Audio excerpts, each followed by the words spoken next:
The telegram arrived on a Tuesday morning in September of 1883, and when Rose Catherine unfolded the thin paper with trembling fingers, she felt her entire world collapse into a single word: Montana.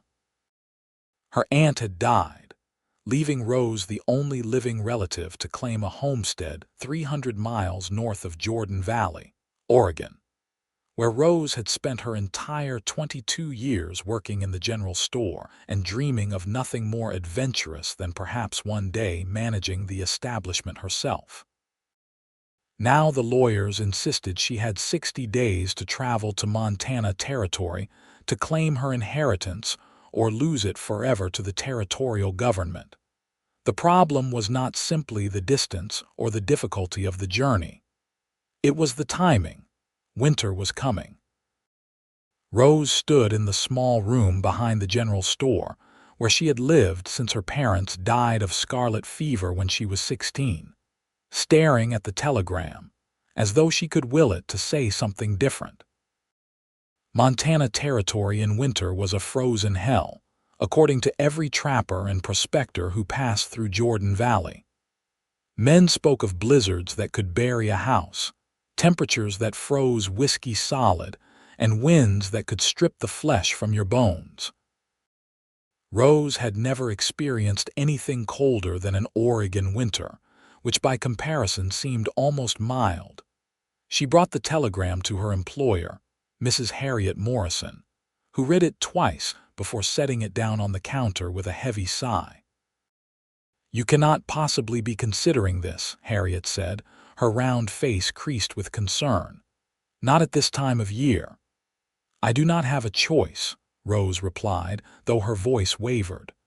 "The homestead is worth nearly $2,000 according to the letter from the lawyer. That is more money than I will see in 10 years of working here. It is my only chance at a real future." Harriet reached across the counter and took Rose's hand. "A future is worth nothing if you freeze to death trying to reach it. Wait until spring. The claim expires in 60 days. By spring, it will belong to someone else." The conversation continued for another hour, but Rose's mind was made up even as her stomach churned with fear. She had lived her entire life playing it safe, doing what was expected, never taking risks. Her parents had been the same way, cautious and careful, and they had died with nothing but debts and a daughter who inherited their timidity. If Rose did not take this chance, she would spend the rest of her life wondering what might have been. She spent her meager savings on supplies: a heavy wool coat, extra blankets, dried food, and a ticket on the weekly stagecoach that would take her as far as Boise, Idaho Territory. From there, she would need to find other transportation north. The stagecoach driver, a grizzled man named Pete with tobacco-stained teeth, took one look at her destination and whistled low. "Montana Territory before winter sets in proper. Miss, that is a fool's errand." "Nevertheless, it is my errand," Rose said, lifting her chin though her hands shook as she handed him her ticket. The stage departed Jordan Valley on a Thursday morning, rattling north on rutted roads that wound through high desert country. Rose shared the cramped interior with a mining engineer headed to Silver City and a Mormon family traveling to join relatives in Idaho. The mining engineer, a portly man named Mr. Henderson, spent most of the journey dozing, while the Mormon family, a husband, wife, and 3 young children, spoke quietly among themselves in accents that marked them as recent immigrants from Scandinavia. They reached Boise after 3 grueling days of travel. Rose's entire body ached from the constant jostling, and dust had worked its way into every crease of her clothing and skin. The town was larger than Jordan Valley, bustling with miners, farmers, and businessmen. She checked into a modest boarding house and immediately began inquiring about transportation north to Montana Territory. The responses were universally discouraging. The passenger stages did not run that route this late in the season. The freight wagons were full or already departed. A few people suggested she wait until spring, echoing Harriet's advice. Rose felt panic beginning to claw at her chest. She had spent nearly all her money getting this far. If she could not continue, she could not return home either. She would be stranded in Boise with barely enough coin to last a week. On her third day in Boise, Rose was sitting in the boarding house parlor, staring at her remaining money and trying not to cry, when the landlady mentioned that a cowboy staying upstairs was planning to head north the next morning. "He has been working a cattle drive down from Wyoming," the landlady said. "A stout woman named Mrs. Chen who had come to Idaho during the gold rush and never left. Mentioned he is riding back up to his family's ranch near Helena. That is Montana territory, is it not?" Rose's heart leaped. "Do you think he might be willing to take a passenger?" Mrs. Chen shrugged. "You can ask. He is a decent sort, not like some of the rough types who come through. Name is Matthew Carson. Usually eats supper around 6 in the dining room." That evening, Rose dressed in her most respectable traveling clothes and descended to the dining room with her heart pounding so hard she thought it might burst through her ribs. She had never been bold with men, never had to be. The few boys who had shown interest in her back in Jordan Valley had been gently discouraged by her focus on work and her shy nature. Now, she would have to approach a complete stranger and ask him to escort her hundreds of miles through increasingly dangerous territory. Matthew Carson was easy to identify. He sat alone at a corner table, a tall man in his mid-20s with dark hair that needed cutting and a lean, weathered face that spoke of years spent outdoors. He wore typical cowboy attire, a worn shirt, vest, trousers, and boots that had seen considerable use.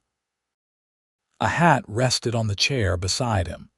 He was working his way through a plate of beef and potatoes, reading a week-old newspaper propped against a water pitcher. Rose approached the table, her mouth dry. "Excuse me, are you Matthew Carson?" He looked up, and Rose found herself meeting a pair of surprisingly kind gray eyes. He set down his fork and stood, which she had not expected. Most cowboys she had encountered were rough men with little use for manners. "I am, miss. Can I help you? My name is Rose Catherine. The landlady mentioned you are traveling north to Montana territory tomorrow. I am trying to reach Helena to claim an inheritance, and I am having difficulty finding transportation. I wondered if you might consider allowing me to travel with you. I can pay for my keep." Matthew studied her for a moment, his expression thoughtful. "Montana is a hard ride from here, especially this time of year. The weather is already turning. We could hit snow in the high passes." "I understand the risks," Rose said, though her voice trembled slightly. "But I have no other options. If I do not reach Helena within the next 8 weeks, I lose my inheritance." He gestured to the empty chair across from him. "Sit down, Miss Catherine. Let us talk about this properly." Rose sat, grateful to get off her shaking legs. Matthew resumed his seat and pushed his plate aside, giving her his full attention. "First thing you should know is that I am not taking the easy route. I will be traveling through some rough country, and I cannot slow down much for a passenger. I need to get back to my family's ranch before the serious snow hits. We run cattle, and my father needs help preparing for winter." "I am stronger than I look," Rose said, though she wondered if that was true, "and I will not complain. Second thing is that traveling alone together, just you and me, is going to cause talk. Could damage your reputation." Rose almost laughed at that. "I do not have much of a reputation to damage, Mr. Carson. I have spent the last 6 years of my life working in a general store in a town so small most maps do not include it. If I do not claim this inheritance, I will return to that same store and work there until I am too old to stand behind the counter. Reputation seems like a small price to pay for a chance at something more. Something flickered in Matthew's eyes, respect, perhaps, or recognition. I know something about wanting more than what you were born into. My family has been trying to make the ranch work for 5 years now, and every year it is a near thing. I took work on the cattle drive to earn extra money for winter supplies. He was quiet for a moment, then nodded. All right, Miss Catherine, I will take you to Helena. But you need to understand that this is not going to be a comfortable journey. We will be camping rough most nights, riding long days, and if the weather turns bad, it could get dangerous. If you slow me down too much or cannot keep up, I will have to leave you at the nearest town. Agreed. Agreed, Rose said, relief flooding through her so intensely she felt dizzy. Thank you, Mr. Carson. You have no idea what this means to me. Call me Matthew. If we are going to be traveling together for the next few weeks, we might as well dispense with formalities. He smiled then, a quick expression that transformed his serious face into something warmer. And I will call you Rose if that is acceptable. It is, she said, and managed to smile back despite her nervousness. They departed boys the next morning just after dawn. Matthew had 2 horses, a sturdy roan gelding he called Red, and a gray mare named Smoke. He put Rose on Smoke, adjusted the stirrups for her shorter legs, and tied her modest trunk to Red along with his own gear. Rose had not ridden much, but she knew the basics, and Smoke seemed to have a gentle temperament. The first few days of travel were harder than Rose had anticipated. They rode from sunrise until sunset, stopping only briefly to rest the horses and eat cold meals from their supplies. Matthew set a steady pace, not fast but relentless, and by the end of each day Rose's legs ached from gripping the saddle and her back felt like it might snap in two. She did not complain, remembering her promise, but she could not entirely hide her discomfort. On the 3rd evening, after they had made camp beside a narrow creek, Matthew handed her a tin cup of coffee and sat down across the fire from her. "You are doing better than I expected," he said. "Most people from town cannot handle this kind of riding." "Most of me cannot handle it either," Rose admitted, wrapping her hands around the warm cup. "But the parts that are complaining will have to wait until we reach Helena to get any sympathy."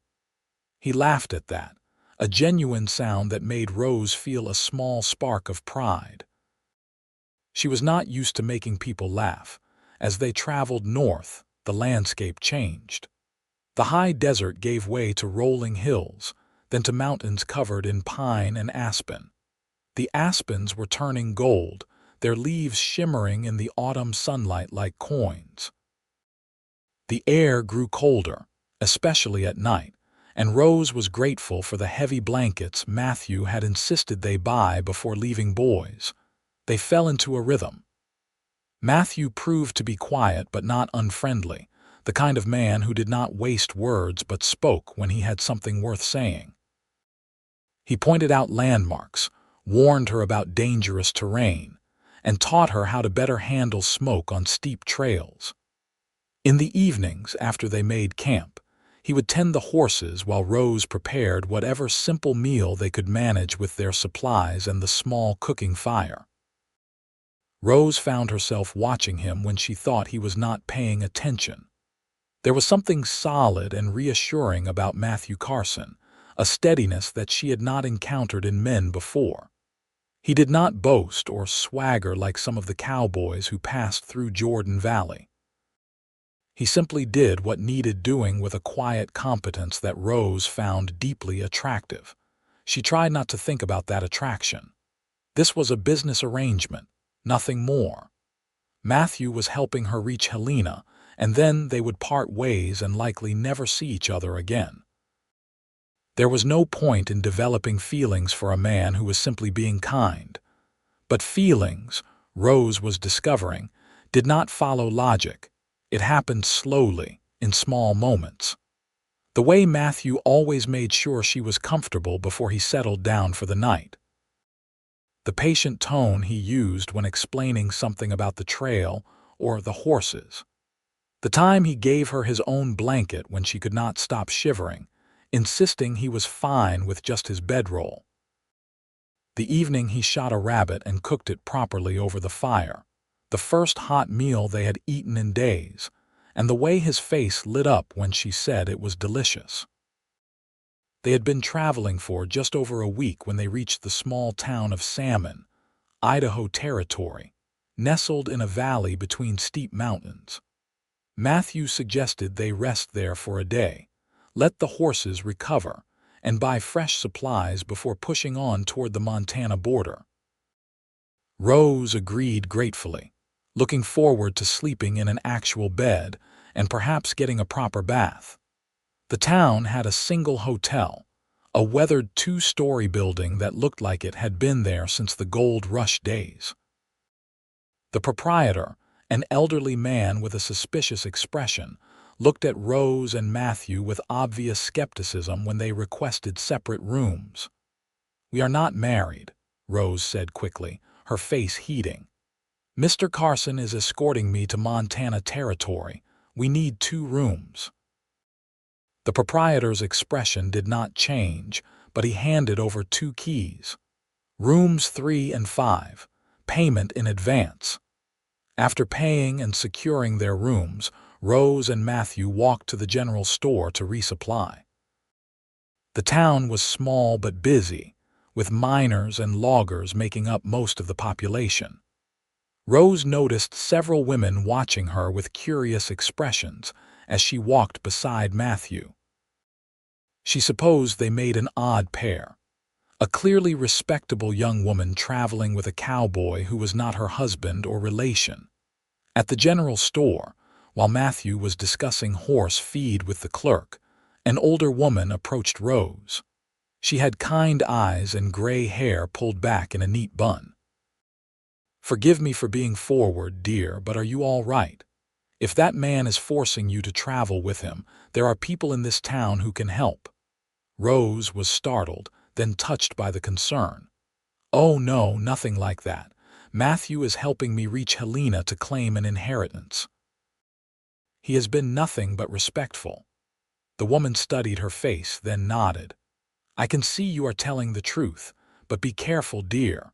The world is not kind to young women traveling alone with men, even honorable ones. People will assume the worst."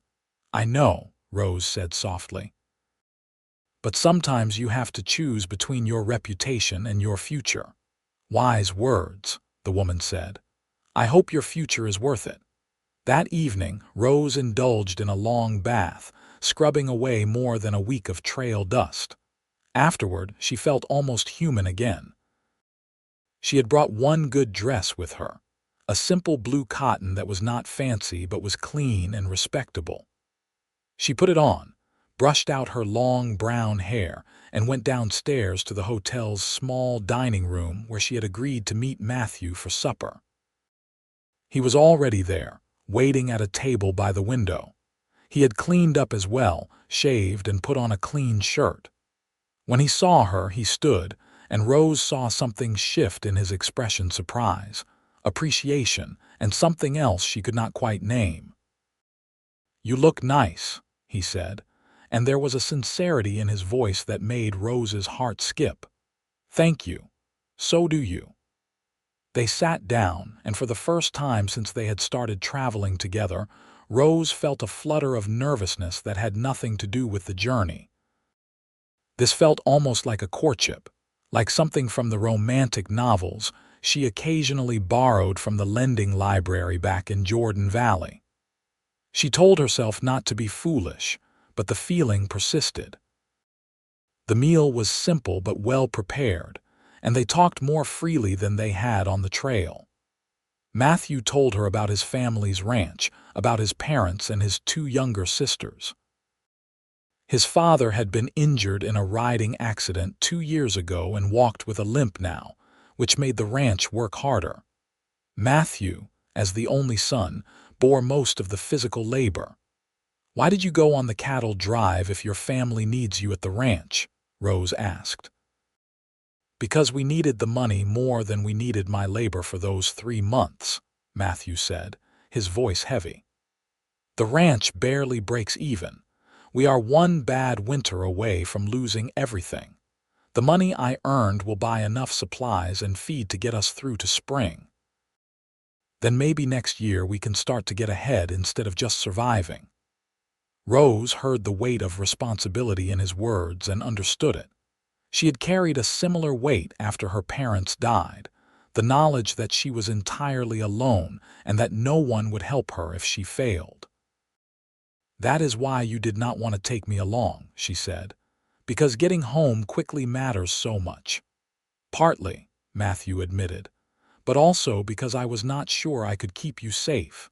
The trail gets rougher from here and the weather is going to turn. We have been lucky so far, but that luck will not hold forever." "Do you regret agreeing to take me?" He met her eyes, and Rose felt the intensity of his gaze all the way through her. "No, I do not regret it." They left Salmon early the next morning and headed northeast toward the Montana border. The terrain became more challenging, with steep mountain passes and narrow trails that made Rose's heart race. Matthew stayed close, always watching to make sure she and Smoke navigated the difficult sections safely. Twice he dismounted and led both horses through particularly treacherous areas, refusing to risk Rose attempting them on her own. The temperature continued to drop. In the mornings, frost coated the grass and their breath misted in the air. Matthew started watching the sky with a worried expression, reading clouds and wind patterns that meant nothing to Rose but clearly concerned him. "Storm coming," he said on the 10th day out from Boys. "Big one, judging by those clouds. We need to find shelter before it hits." They were in the mountains now, proper mountains with peaks that scraped the sky and valleys so deep they seemed to fall away into darkness. The trail they followed was barely more than a deer path, winding through thick pine forest. Rose could smell the coming storm on the air, a cold metallic scent that made her pull her coat tighter. They did not make it. The storm hit late that afternoon with shocking suddenness. One moment they were riding through cold but clear weather, and the next the world disappeared into a wall of white. Snow fell so thick and fast that Rose could barely see Matthew, who was riding just a few feet ahead. The wind howled through the trees, driving the snow sideways, stinging her face and hands. "Rose!" Matthew's voice was nearly lost in the wind. "Stay close, follow my voice," she urged Smoke forward, terrified of losing sight of Matthew entirely. The mare, sensible creature that she was, stuck close to Red's tail. Rose clung to the saddle, her hands numb with cold despite her gloves, her face burning where the snow hit it. Matthew led them off the trail into the forest, seeking shelter among the thick pines. After what felt like hours but was probably only minutes, Rose heard him call out, "There!" A rock outcrop, he was right. Ahead, barely visible through the snow, was a massive boulder surrounded by thick trees, creating a natural windbreak. Matthew dismounted and helped Rose down from Smoke, and she nearly collapsed when her feet hit the ground.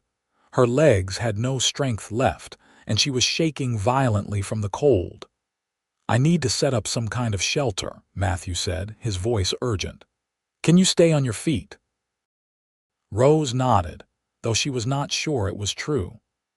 Matthew worked with desperate efficiency, stringing a canvas tarp between trees to create a crude tent against the rock face.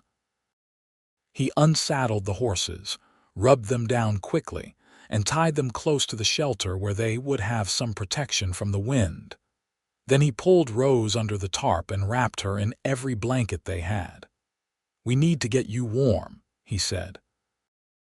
Rose noticed with some distant part of her mind that he was not shaking, though he must be just as cold as she was.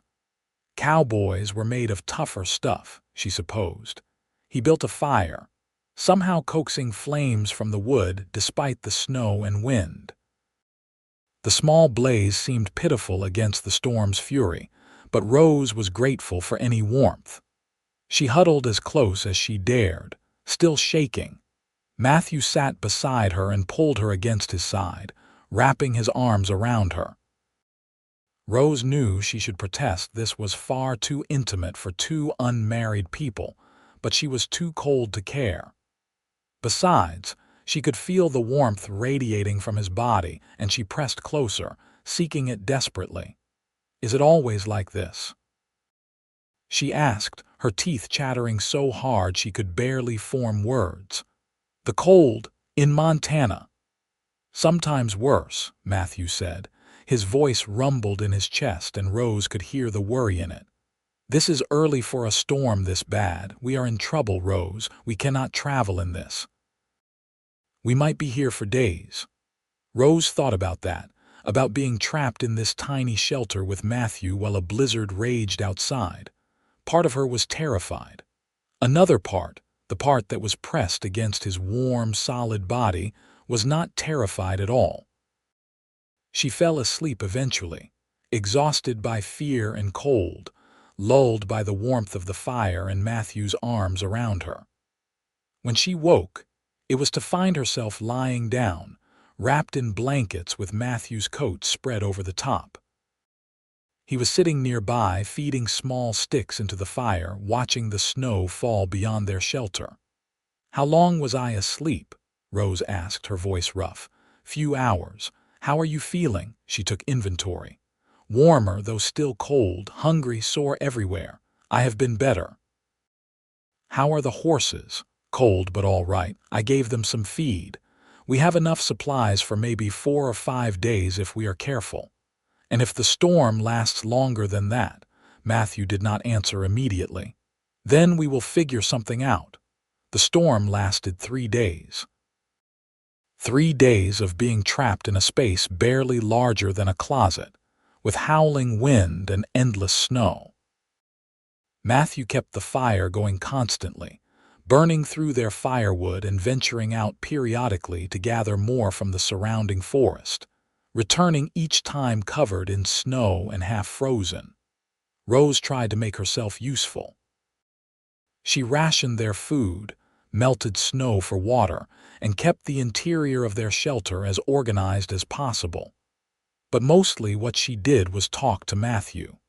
There was nothing else to do, and the silence would have driven her mad. They talked about everything. Matthew told her about growing up on the ranch, about learning to ride before he could properly walk, about the hard years after his father's injury. Rose told him about her parents, about their cautious nature and how she had inherited it, about her fear that she would wake up one day at 40 years old having never really lived. "That is why you are doing this," Matthew said, gesturing at the storm outside. "Taking this risk." "Yes. Though right now I am questioning my judgment." He smiled at that. "If you were not questioning it, I would worry about you. Only fools do not doubt themselves when trapped in a blizzard." On the second night, when the temperature dropped so low that the fire seemed to provide no warmth at all, Matthew pulled Rose close again. And this time she went willingly, without the excuse of being half frozen to senselessness. She lay in his arms, her head on his chest, listening to his heartbeat and the wind outside. "Thank you for not leaving me in Boise," she said quietly. "I would not have left you there. You could have. It would have been the smart thing to do." "Maybe," Matthew said, "but I am glad I did not. These have been the strangest 3 weeks of my life, but I do not regret any of it." Rose raised her head to look at him. In the firelight, his face was all shadows and angles, but his eyes were soft. Even being trapped in a blizzard, even that, she kissed him. She did not plan it, did not think about it, just leaned up and pressed her lips to his. For a moment Matthew went still, surprised, and Rose thought she had made a terrible mistake. Then his arms tightened around her and he kissed her back, gentle and careful, and Rose felt something bloom in her chest. Warm and bright and terrifying. When they broke apart, Matthew was breathing hard. "Rose, we should not, you are, I know what I am doing," Rose said. "And I know what I want. I have spent my whole life being careful and safe and proper. Right now I am trapped in a blizzard in the middle of the wilderness with a man I barely know, and I should be terrified. But instead all I can think about is that I do not want to waste this moment being afraid." Matthew searched her face, and whatever he saw there must have satisfied him because he kissed her again, deeper this time. Rose let herself fall into it, let herself feel everything she had been pushing down since they left boys. The attraction, the longing, the growing certainty that Matthew Carson was someone special, someone worth the risk. They did not do anything beyond kissing. Matthew was too much of a gentleman for that, and Rose, for all her brave words, was still nervous enough about pushing boundaries. But they held each other that night, and when Rose finally fell asleep, it was with a sense of peace she had not felt in years. The storm broke on the morning of the fourth day. Rose woke to sunlight streaming through gaps in the tarp and Matthew's voice, urgent and relieved. "Rose, wake up. The storm is over." She emerged from the shelter to find a world transformed. Everything was white, buried under several feet of snow. The sky was a brilliant blue, so bright it hurt to look at. The air was bitterly cold, but still, the wind gone. "Can we travel in this?" Rose asked, looking at the deep snow with dismay. "We have to," Matthew said. "We are running low on supplies and another storm could hit any time. We need to reach the nearest town." He looked worried, more worried than Rose had seen him yet. "The horses are going to struggle in this snow. We will have to lead them and break trail ourselves. It is going to be slow and hard." He was not exaggerating. Breaking trail through snow that came up past Rose's knees was the hardest physical labor she had ever done. Matthew went first, using his body to force a path, and Rose followed, leading Smoke while Matthew led Red. The mare struggled with the depth and several times nearly foundered. Red, larger and stronger, managed better but was clearly exhausted. They made perhaps 5 miles that day, and all of them collapsed when Matthew finally called a halt. Rose's legs were shaking so hard she could not stand, and even Matthew looked worn to the bone. He still managed to tend the horses first, clearing snow to let them reach the frozen grass beneath, before he dealt with making camp. That night, as they huddled together for warmth, Matthew said quietly, "I am sorry. I should not have brought you. This is too dangerous." "You did not bring me," Rose said firmly. "I asked you to take me, remember. This is my choice and I do not regret it. Even if we do not make it, we will make it." Rose said it with more confidence than she felt. "We have come too far to fail now." They traveled for 2 more grueling days through the snow before they finally reached a settlement. It was barely more than a trading post, but it had a store and a warm building and other people. The proprietor, a French-Canadian trapper named Jacques, took one look at them and immediately brought them inside, sitting them by the stove and pressing hot coffee into their hands. "You are lucky to be alive," Jacques said, his accent thick. "That storm, it killed 3 miners up in the high country. You should not be traveling this late in the year." "We did not have a choice," Matthew said. His voice was hoarse from the cold. "How far to Helena?" "Maybe 150 miles, depending on your route." "But you will not make it before the next storm, and there will be another storm. There is always another storm." Jacques studied them both. "You could winter here. I have room and I could use help around the trading post. Come spring, you continue to Helena." Rose and Matthew looked at each other. Rose could see the temptation in his eyes, the chance to be safe, to wait out the winter. But she could also see the worry. His family needed him. She needed to reach Helena before her claim expired. We have to keep going, Rose said. But we would be grateful for supplies and any advice you can offer about the best route. Jacques sighed but nodded. Young people, always in such a hurry to die. But he fed them a hot meal, sold them supplies at a fair price, and spent the evening drawing maps and explaining the best route north. Follow the river valleys where you can, he advised. Stay out of the high country, and if another storm hits, you find shelter immediately, you understand. The storms here, they are not like storms elsewhere. They kill. They rested one day at the trading post, letting the horses recover and regaining their own strength. When they departed, Jacques stood in the doorway, watching them go with a doubtful expression. Bon chance, he called. You will need it. The weather held for nearly a week, cold but clear. Rose and Matthew made good time, following river valleys as Jacques had advised, sticking to lower elevations. They crossed into Montana territory on a brilliant afternoon, and Rose felt a surge of accomplishment. They were almost there. Another week, maybe less, and they would reach Helena. That night, they made camp beside a frozen creek, and Matthew shot a deer that provided fresh meat for the first time in days. As they ate, warmed by the fire and the hot food, Rose felt almost hopeful. Tell me about your inheritance, Matthew said. What do you know about this homestead? Not much, Rose admitted. My aunt was my father's sister. She traveled west 20 years ago with her husband, planning to farm. He died in a mining accident, but she stayed, running the homestead alone. We exchanged letters sometimes, but not often. I was surprised when the lawyer contacted me saying I was her heir. $2,000 is a lot of money, Matthew said thoughtfully. That suggests a good piece of land or maybe water rights. Those are valuable in Montana. Rose had not thought about that. She had been so focused on the money itself, on the security it represented, that she had not considered what she would actually do with the land. I suppose I will sell it, she said. I cannot run a homestead by myself. Maybe not, Matthew said, and something in his tone made Rose look at him.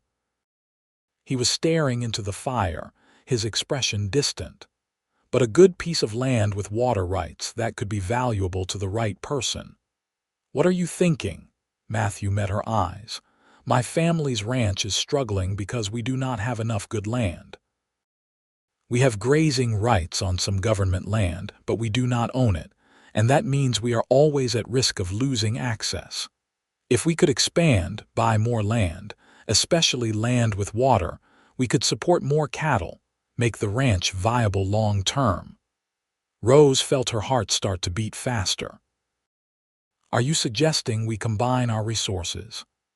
I am suggesting that maybe this inheritance is not just your future. Maybe it could be our future, together. The word hung in the cold air between them. Together. Rose thought about what that meant, about the implications. She barely knew Matthew Carson, had known him less than a month. Everything about this was happening too fast, was too risky. But then, she had learned something about risk over the past weeks. She had learned that sometimes the most dangerous thing you could do was play it safe. Are you proposing to me? She asked, her voice barely above a whisper. Matthew's expression was serious and tense. I know this is fast. I know we barely know each other.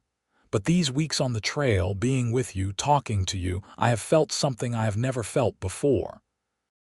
Like I have finally met someone who understands what it means to want more, to be willing to risk everything for a chance at something better. I love you, Rose Catherine. I did not plan to, and the timing is terrible, but I do. Rose felt tears prick her eyes. I love you too. I thought I was being foolish, that it was just proximity and circumstances, but it is not. You are brave and kind and steady, and when I think about my future now, all I can see in it is you. Matthew moved around the fire and took her hands. Then marry me. We will claim your inheritance together, combine it with my family's ranch. We will build something real, something lasting. We will face whatever comes together. Together, Rose repeated, and the word felt like a promise. Yes, yes, I will marry you. He kissed her then, there beside the fire with the frozen Montana wilderness all around them, and Rose felt like she had finally found what she had been searching for her entire life without knowing it. The next challenge was convincing Matthew's family. They reached the Carson Ranch 5 days later, a collection of weathered buildings nestled in a valley with a view of distant mountains. Matthew's parents, Mary and Michael Carson, came out of the house when they heard the horses, and Rose saw the shock on their faces when they realized Matthew had brought a woman with him. Mary Carson was a tall woman with streaks of gray in her dark hair and hands roughened by years of hard work. Michael was lean and weathered, walking with the pronounced limp Matthew had mentioned. They both stared at Rose with expressions that mixed surprise, confusion, and wariness. "Matthew," Mary said slowly. "Who is this?" "Ma, Pa, this is Rose Catherine.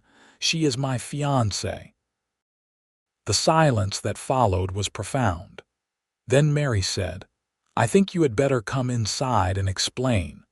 Over coffee at the kitchen table, with Matthew's 2 younger sisters, Rachel, 18, and Rebecca, 16, listening from the doorway, Matthew and Rose told the whole story. The telegram, the journey north, the blizzard, the proposal. When they finished, Mary and Michael looked at each other in a way that suggested an entire conversation happening without words. Finally, Michael spoke. "That is quite a tale. Rose, you are welcome here, and if my son wants to marry you, I will not stand in his way. But you need to understand what you are getting into. This ranch barely supports the 5 of us. Adding another mouth to feed, especially with winter coming, is going to be tight." "I have an inheritance," Rose said. "Land near Helena with water rights, worth approximately $2,000 according to the lawyer. Matthew and I discussed combining resources, using the money to expand the ranch. I know I am a stranger to you, and you have no reason to trust me, but I am willing to work. I am willing to do whatever it takes to help this family succeed."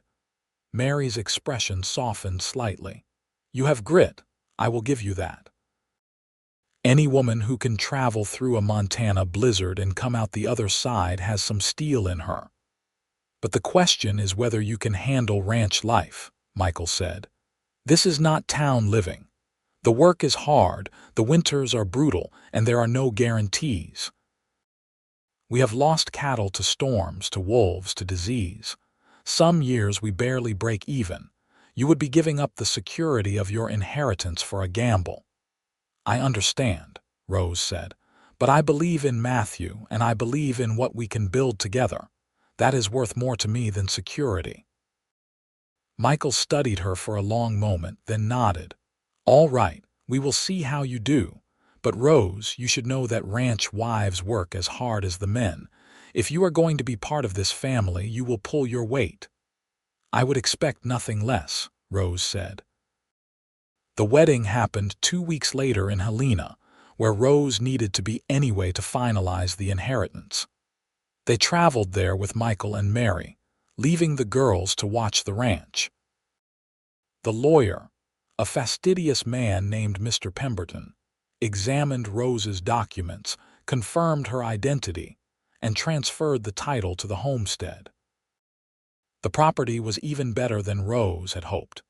40 acres of good grassland with a creek running through it, adjacent to the Carson Ranch's grazing rights land. Mr. Pemberton explained that her aunt had secured water rights that were increasingly valuable as more settlers moved into the territory. "You could sell this for $3,000, maybe more, to the right buyer," Mr. Pemberton said. "I am not selling," Rose said. She looked at Matthew, who stood beside her, and felt a rush of certainty. "We are keeping it and combining it with my fiancée's family ranch.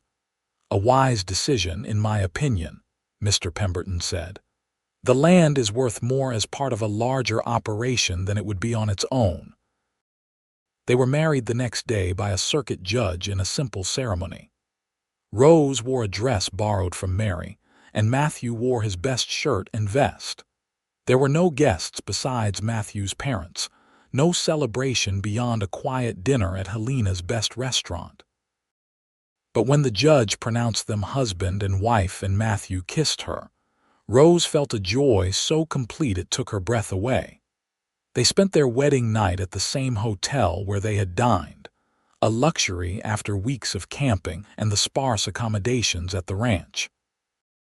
Finally alone, finally married, Rose felt nervous for the first time since Matthew had proposed. Matthew must have sensed it because he took her hands and said gently, "We do not have to do anything you are not ready for. I can sleep on the floor." "No," Rose said. She took a breath, steadying herself. "I want this. I want you. I am just nervous." "So am I," Matthew admitted, which made Rose feel better. He was always so confident, so steady that knowing he felt uncertain too made him seem more human, more reachable. They came together slowly, carefully, learning each other in the lamplight. Matthew was gentle and patient, and if there was awkwardness and there was also laughter and tenderness and a growing sense of rightness. This was her husband, Rose thought as she fell asleep in his arms. This was her future. She had chosen it and she would make it work. They returned to the ranch the next day, traveling on horses Matthew purchased with part of Rose's inheritance money. They also brought supplies, food, seed for spring planting, tools, and lumber for repairs. The Carson family needed all of it desperately, and Rose could see the relief on Mary and Michael's faces when Matthew unloaded the supplies. That winter was the hardest thing Rose had ever endured. The physical work of ranch life was relentless and exhausting. She learned to feed animals in freezing temperatures, to haul water from the creek when the pump froze, to mend harnesses and milk cows and cook meals for 6 people on a temperamental wood stove. Her hands, once soft from store work, became rough and calloused. Her back ached constantly. She fell into bed each night so tired she could barely move. But she also learned to ride properly, to handle cattle, to shoot a rifle well enough to scare off predators. She learned to read the sky for coming weather and to judge the health of livestock at a glance. Mary taught her everything with patient efficiency, and Rose soaked up the knowledge like a sponge. Most importantly, she learned to be part of a family. Mary and Michael treated her not as an outsider but as a daughter, and Rachel and Rebecca, after an initial period of wariness, embraced her as a sister. They all worked together, supporting each other through the long, dark winter, and Rose found a sense of belonging she had not felt since her parents died. Matthew, of course, was the center of her world. Their marriage deepened through those winter months, moving beyond the initial rush of attraction into something more solid and real. They learned each other's habits and quirks, learned to work together, learned to argue and make up. Rose discovered that Matthew had a dry sense of humor that came out when he was relaxed, that he was terrible at remembering to eat when he was focused on work, that he sometimes had nightmares about the ranch failing and would wake up breathing hard. Rose also discovered that she was braver than she had ever imagined. When a blizzard trapped them in the barn with the cattle for 2 days, she did not panic. When wolves came after the livestock in the middle of the night, she grabbed a rifle and helped Matthew and Michael drive them off. When Rachel fell through the ice on the creek, Rose was the one who crawled out to pull her to safety, ignoring the deadly cold water. By the time spring arrived, Rose felt like a different person from the frightened store clerk who had left Jordan Valley 7 months earlier. She was stronger, more capable, more confident. She was a ranch wife and she was good at it. Spring brought new challenges. The snow melted, turning the land into mud, and they discovered that several head of cattle had died during the winter. It was a blow, but not a devastating one. They had enough breeding stock left to rebuild. Matthew and his father spent long days repairing fences and preparing fields, while Rose, Mary, and the girls handled the garden and the poultry. In May, Rose realized she was pregnant. The discovery filled her with a complex mix of joy and terror. She told Matthew first, finding him in the barn at sunset, and watched his face transform from surprise to wonder to fierce protectiveness. "A baby," he said, his voice hushed. He put his hand on her stomach, though there was nothing to feel yet. "We are going to have a baby. Are you happy?" Rose asked, suddenly uncertain. "Happy?" Matthew pulled her close, holding her like she was made of glass. "Rose, I am beyond happy. I am terrified and excited and grateful all at once." They told the family that night at dinner, and the joy was universal. Mary cried and hugged Rose so hard she could barely breathe. Michael shook Matthew's hand with a grin that made him look 20 years younger. Rachel and Rebecca immediately began planning, discussing names and baby clothes and who would teach the child what skills. The baby, a boy they named Mason, was born in January of 1885 during a snowstorm. The birth was hard. Rose labored for nearly 2 days with only Mary and a midwife from a neighboring ranch to help her. At one point, delirious with pain and exhaustion, Rose thought she might die, and she found herself thinking about how far she had come, how much she had experienced, and how she did not regret any of it. Then Mason was born, red-faced and screaming, and Rose held her son for the first time and understood that her life had changed again, just as profoundly as it had when she met Matthew. Matthew cried when he first held Mason, which made Rose love him even more. He was a devoted father from the beginning, getting up in the middle of the night to walk with the baby when he was fussy, singing to him in a soft voice, teaching him about horses and cattle before Mason could even hold up his head. The ranch prospered over the next few years. With the additional land and water rights from Rose's inheritance, the Carsons were able to expand their herd significantly. They hired 2 ranch hands to help with the increased work. Michael's limp improved as the work became less physically demanding on him personally. Rachel married a man from a neighboring ranch, and Rebecca, showing a head for numbers, took over managing the ranch's accounts. Rose and Matthew had 2 more children, a daughter they named Ruth in 1887 and another son, Marcus, in 1890. The house expanded to accommodate the growing family, with Matthew and Michael building an addition that included a proper bedroom for Rose and Matthew and a nursery for the children. Life was not always easy. There were dry years when the grass did not grow well, and they had to buy feed. There was the year a late spring storm killed dozens of newborn calves. There was the summer Ruth got scarlet fever and they thought they might lose her, until she finally turned the corner and recovered. There were arguments and disagreements, hard decisions and anxious nights. But there was also love, so much love. There were summer evenings sitting on the porch watching the children play, Matthew's hand in hers. There were holidays celebrated with the whole family, the house full of laughter and food and warmth. There were quiet moments in their bedroom, Rose and Matthew talking in the dark about their dreams and fears and hopes. Rose sometimes thought about that telegram that had arrived so many years ago, the one that had terrified her so much. She thought about the girl she had been, scared of the frozen frontier, convinced she could not survive it. She thought about the moment Matthew had taken her hand and said, "We will face it together."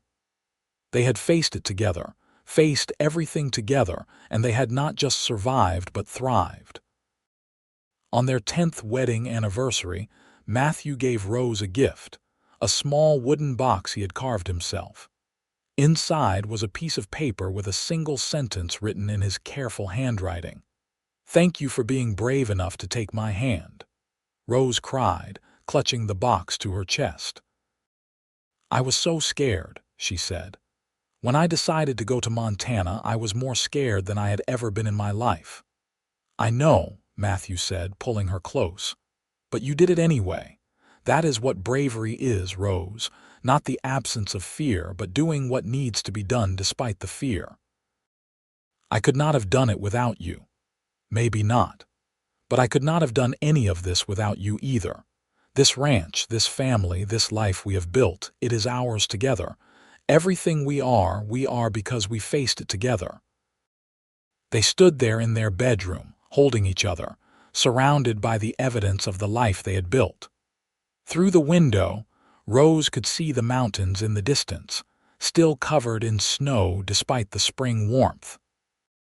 She had been so afraid of those mountains once, afraid of the cold and the wilderness and the unknown. Now they were home. Years continued to pass, each one adding new layers to the life Rose and Matthew had built. Mason grew into a serious boy who loved the cattle and wanted to be a rancher like his father and grandfather. Ruth was spirited and fearless, more comfortable on a horse than on the ground, with a laugh that could light up the darkest day. Marcus, the youngest, was gentle and curious, always asking questions about everything from the stars to why cows had 4 stomachs. By 1895, the ranch was one of the most successful in the region. Matthew and Rose had paid off all their debts and began to accumulate actual savings. They upgraded the house further, adding proper indoor plumbing and a modern kitchen that made Mary weep with joy. They bought more land from a neighbor who was retiring, expanding their holdings to nearly 500 acres of prime grazing land. Michael eventually retired from the heavy ranch work entirely, spending his days teaching the grandchildren and offering advice.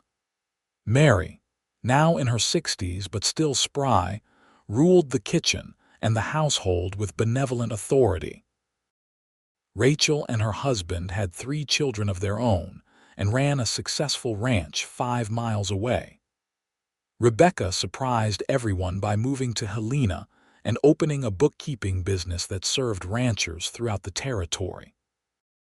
Rose found herself matriarch of a sprawling, boisterous family, and she loved every chaotic moment of it. She had never imagined herself as a mother, let alone a grandmother. Mason married at 20 to a rancher's daughter named Sarah, and they had a baby girl the year after, but she discovered she was good at it. She was the one the children came to with their problems, the one who could soothe hurt feelings and mediate disputes. She was the keeper of family stories, the one who remembered everyone's favorite foods and important dates. But she was still, first and always, Matthew's wife and partner. They still ran the ranch together, making decisions jointly, supporting each other through challenges and celebrating successes. After 20 years of marriage, they knew each other so well that they could communicate with a glance across a crowded room. They still made time for each other, still took evening walks together when the weather was good, still talked late into the night about everything and nothing. On their 20th anniversary, Rose and Matthew took a trip back to Jordan Valley, Oregon, something they had talked about for years but never managed to do. It was Rose's first time back since she had left in 1883, and she was amazed by how small the town seemed now. The general store where she had worked still stood, though under new ownership. Mrs. Morrison had passed away, but her daughter remembered Rose and welcomed her warmly. "I remember when you left," the daughter said. "Mother was so worried about you. She thought you would freeze to death in Montana." "I suppose she was wrong. I almost did freeze to death," Rose said, thinking of that blizzard, of being trapped with Matthew in a shelter barely larger than a closet. "But I had help." They visited her parents' graves, standing in the small cemetery on the edge of town. Rose placed flowers on the weathered headstones and told them about her life, about Matthew and the children and the ranch. She told them she had been brave, that she had taken risks, that she had lived. She hoped they would be proud. Matthew stood beside her, his hand warm in hers, patient and steady as always. When she finished, he said softly, "They would be proud." How could they not be? They returned to Montana, to the ranch, to their family. The train ride back was comfortable, so different from that terrifying journey 20 years earlier. But Rose found herself thinking about that journey often. About how scared she had been, about how impossible the future had seemed. About the moment Matthew had taken her hand and promised they would face it together. In 1900, Montana became a state, no longer just a territory, and Rose and Matthew attended the celebration in Helena. They stood in the crowd, surrounded by thousands of people cheering the announcement, and Rose felt a deep sense of pride. She had helped build this state, had contributed to its growth and prosperity. She and Matthew and thousands of others like them had taken a harsh, unforgiving wilderness and turned it into home. The new century brought changes. Automobiles began to appear, rare at first but increasingly common. Telephones connected distant ranches. The railroad expanded, making travel and shipping easier. The children grew into adults with lives of their own. Mason took over the day-to-day running of the ranch, demonstrating the same steady competence his father had always shown. Ruth, to everyone's surprise, became a schoolteacher and moved to Butte. Marcus went to university in Missoula, studying agriculture, planning to return and help modernize the ranch's practices. Rose and Matthew, now in their early 40s, found themselves gradually stepping back from the hardest physical labor, transitioning into advisory roles. It was strange at first, having more time, having less responsibility. But they adjusted, finding new ways to be useful, new ways to contribute. They traveled more, visiting their scattered children and grandchildren. They read together in the evenings, books ordered from catalogs now that they could afford such luxuries. They took up new hobbies. Rose learned to paint watercolors, capturing the Montana landscape she had once feared. Matthew took to writing, documenting the history of the ranch and the family for future generations. On their 30th anniversary in 1914, the whole family gathered at the ranch for a celebration. It was summer, the weather perfect, and they set up tables outside under the trees. There must have been 40 people there. Children, grandchildren, siblings, cousins, friends who had become family over the years. Rose stood on the porch looking at them all, at this sprawling, beautiful family that had grown from a single terrified decision to get on a stagecoach and head into the unknown. She felt Matthew's arms wrap around her from behind, felt him rest his chin on her shoulder. "Quite a crowd," he murmured. "Our crowd," Rose said. "Can you believe it? That all of this started because I was foolish enough to trust a cowboy I had just met." "Best decision you ever made," Matthew said, and she could hear the smile in his voice. "Best decision we ever made," Rose corrected. She turned in his arms to face him. There was gray in his hair now, lines around his eyes, but he was still the man she had fallen in love with on that desperate journey through the snow. Still steady, still kind, still hers. "You ever regret it?" Matthew asked. "Taking the risk?" "Everything you gave up?" Rose thought about it seriously, as she always did when he asked this question. She thought about the life she might have had if she had stayed in Jordan Valley, if she had played it safe. A quiet, careful life, alone and unremarkable. No Matthew, no children, no ranch, no family. Just safety and silence. "Not for a single second," she said. They kissed there on the porch while their family celebrated below, and Rose thought about fear and courage and love. She thought about frozen frontiers and the hands that helped you cross them. She thought about the promises people make to each other, about facing things together, about building lives out of hope and hard work. The years continued to pass, each one a gift. Rose and Matthew watched their grandchildren grow, then welcomed great-grandchildren. They celebrated Mason taking over complete ownership of the ranch when Matthew officially retired at 55.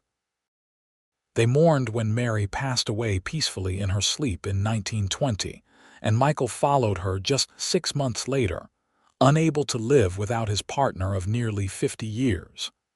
"That will be us," Matthew said at Michael's funeral. "I cannot imagine existing in a world without you."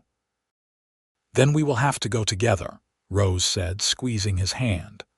"When we are very, very old and have seen all our great-great-grandchildren grown." They almost made it. Rose died in the spring of 1935, at the age of 74, in the bedroom she had shared with Matthew for nearly half a century. She had been ill for several months, her body finally giving out after a lifetime of hard work. The whole family came to say goodbye. Children, grandchildren, great-grandchildren. A vast network of people who existed because she had once been brave enough to risk everything. Matthew held her hand at the end, just as he had held it through blizzards and hardship and joy. "I love you," he whispered. "Thank you for facing it all with me." "Together," Rose whispered back, her last word, her last breath, her last promise kept. Matthew followed her just 3 weeks later. The doctor said it was heart failure, but the family knew better. It was grief, pure and simple. He had lost his partner, his other half, and he could not go on without her. They were buried side by side on a hill overlooking the ranch, with a simple shared headstone that read, "Rose and Matthew Carson." They faced it together. The ranch continued for generations after them, passed down through the family, growing and evolving but always rooted in the foundation Rose and Matthew had built. The children told their children about the grandmother who had been afraid of the frozen frontier, and the grandfather who had taken her hand and promised they would face it together. They told about the love story that had started on a desperate journey through the wilderness and had lasted more than 50 years. They told about courage and partnership, and the beautiful things that can grow when two people decide to face the world together, no matter how frightening it might be. And on cold winter nights, when the Montana wind howled around the ranch house and snow piled up against the windows, the family would gather close and remember. They would remember that fear is natural, but love is stronger. They would remember that the bravest thing you can do is reach out your hand and trust someone to hold it. They would remember that the most beautiful lives are often the ones that start with a single terrified step into the unknown. They would remember Rose and Matthew, and they would be grateful for the legacy of love and courage that had given them all a place to call home. The end.